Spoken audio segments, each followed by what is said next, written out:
Welcome back to my mini log. ಬೆಳಗ್ಗೆ ಎದ್ಬಿಟ್ಟು ಮುದ್ದೆ ಊಟ ಮಾಡ್ಕೊಂಡು ನಾನು ನಮ್ಮ ದೊಡ್ಡಮ್ಮ ಹೊಲದ ಕಡೆ ಹೊರಟ್ವಿ. ತಿರ್ಗಾ ಮಧ್ಯಾಹ್ನಕ್ಕೆ ಯಾರು ಊಟ ತಗೊಂಬರೋದಕ್ಕೆ ಹೋಗ್ತಾರೆ ಅಂತ ನಾನು ನಮ್ಮ ದೊಡ್ಡಮ್ಮ ಅವಾಗ ಊಟ ತಗೊಂಡು ಹೊಲದ ಕಡೆ ಹೊರಟ್ವಿ. ನಮ್ಮಮ್ಮ ದೊಡ್ಡಪ್ಪ ಚಂದನ ಎಲ್ಲ ಕಳೆ ಕೀಳ್ತವ್ರೆ ಎಷ್ಟು ಚೆನ್ನಾಗಿ. ನಾನು ಇವಾಗ ಬರ್ತಿದ್ದೀನಿ ಮುಗಿಸ್ಕೊಳಕ್ಕಿಲ್ಲಿ. ಮುಗಿತೇನ್ರಿ ಹೇಳ್ಬೇಕಪ್ಪ.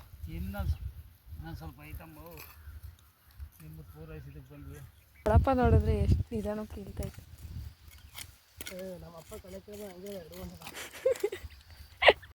ಬಂದ್ರು ನಾನು ಕೆಲಸ ಹೇಳ್ತೆ ಕಣ ಚಂದನ. ಅಯ್ಯಪ್ಪ ಎಲ್ಲಿಟ್ಟಿದ್ಯಾ ಫೋನು?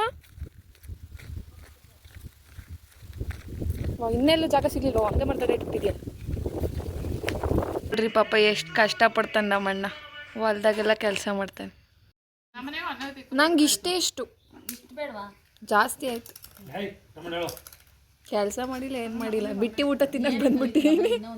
ಹೊಲ್ದ ಹತ್ರ ಊಟ ಮಾಡ್ಕೊಂಡು ಮನೆ ಕಡೆ ಹೊರಟೆ. ಮನೆಗೆ ಹೋಗ್ಬಿಟ್ಟು ಇಷ್ಟೆಲ್ಲ ಪಾತ್ರೆ ಹಾಕಿದ್ರು, ಪಾತ್ರೆ ತಿಕ್ಬಿಟ್ಟು ಅಲ್ಲಿ ಈಚೆ ಬಂದು ನೋಡಿದ್ರೆ ಅಕ್ಕ ಮಕ್ಕಳು ಗಣಪತಿ ಮಾಡ್ಕೊಡ್ತಾಯಿತ್ತು. ಅದಾಗ್ತಿದೆ. ಅವ್ರನ್ನೆಲ್ಲ ಮಾತಾಡ್ಸ್ಕೊಂಡು ಮನೆಗೆ ಬಂದು ಪಾತ್ರೆ ನೆನಾಕ್ತೆ ಇನ್ನೊಂದು ಸ್ವಲ್ಪ ಇತ್ತು ಅಂತ. ಆಮೇಲೆ ನಮ್ಮಮ್ಮ ಅಡಿಕೆ ಒಣಗಾಕಿತ್ತು ಅಂತ ಅದನ್ನು ತೊಗೊಂಬಂದ್ಬಿಟ್ಟು ದೊಡ್ಡಪ್ಪ ಚಿರ್ಮುರಿ ಮಾಡೋ ಅಂತು ಅದಕ್ಕೆ ಖಾರ ಪುರಿ ತರಕ್ಕೆ ಹೋಗಿದ್ದೆ. ಖಾರ ಪುರಿ ತೊಗೊಂಬಂದ್ಬಿಟ್ಟು ನಮ್ಮ ದೊಡ್ಡಪ್ಪ ಎಲ್ಲ ಹಚ್ಕೊಡ್ತು. ಆಮೇಲೆ ನಾನೆಲ್ಲ ತುರ್ಕೊಂಡು ಚಿರ್ಮುರಿ ಮಾಡೋಕ್ಕೆ ರೆಡಿ ಮಾಡಿಕೊಂಡೆ.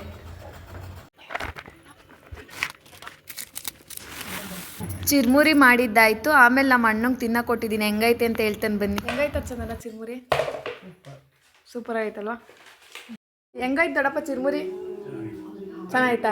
ಚಿರ್ಮುರಿ ತಿಂದ್ಬಿಟ್ಟು ಅಕ್ಕನ ಮಾತಾಡ್ಸೋಣ ಅಂತ ಹೊಲ್ದ ಹತ್ರ ಹೊರಟೆ. ಅಲ್ಲಿ ನೋಡಿದ್ರೆ ಅಕ್ಕನೇ ಇರಲಿಲ್ಲ, ಶೇಪ್ ಔಟ್ ಆಗ್ಬಿಡ್ತು. ಹಾಗೆ ಮನೆ ಕಡೆ ಬಂದೆ. ನೋಡ್ರಿ ಹೆಂಗೆ ಕ್ಲೀನ್ ಮಾಡ್ತವ್ರಮ್ಮ. ಸತತವಾಗಿ ಪ್ರಯತ್ನ ಪಡ್ತಾ ಇದ್ದಾರೆ ನಮ್ಮ ಅಮ್ಮವರು ಅದು ಹಾಕೋದಕ್ಕೆ. ಪಾಪ ನಮ್ಮ ಅಜ್ಜಿ ಕೈ ಮುರಾಕೊಂಬಿಟ್ಟು ನೋಡ್ರಿ, ಕತೆ ನೋಡೋಕ್ಕಾಗ್ತಿಲ್ಲ ಅಜ್ಜಿನ. ದಿನ ಪಾತ್ರೆ ಬೆಳಿ ಕೊಡೋದು ಪಾಪ. ನೋಡ್ರಿ ನಮ್ಮ ಅಕ್ಕ ಎಷ್ಟು ಚೆನ್ನಾಗಿ ಕ್ಲೀನ್ ಮಾಡ್ತಾವಳೆ.